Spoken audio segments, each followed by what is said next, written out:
Alors nous avons été appelés il y a quelques dizaines de minutes en fait pour de la fumée suspecte qui sortait du premier étage,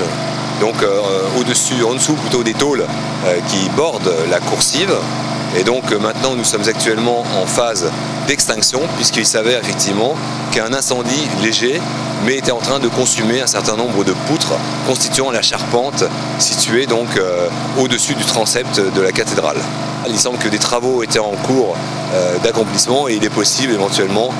qu'un certain nombre de travaux aient pu occasionner, je dis bien occasionner, cet éventuel sinistre. Alors tout à l'heure quand je suis monté, il y avait encore quelques flammes et quand je suis parti il n'y avait plus de flammes du tout, puisque très rapidement en fait,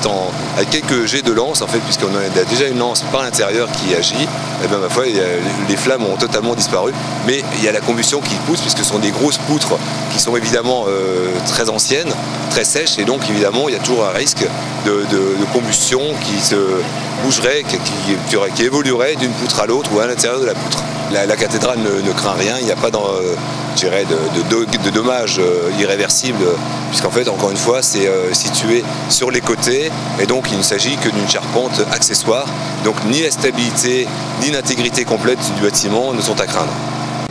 Alors compte tenu en fait de la proximité immédiate de la cathédrale et du bâtiment épiscopal hébergeant actuellement une partie du conseil départemental et de la préfecture, il a été jugé utile et nécessaire en fait de sécuriser une manifestation qui se déroulait dans les sous-sols, et donc pour ce faire l'ensemble de ces invités ont été dirigés vers la mairie.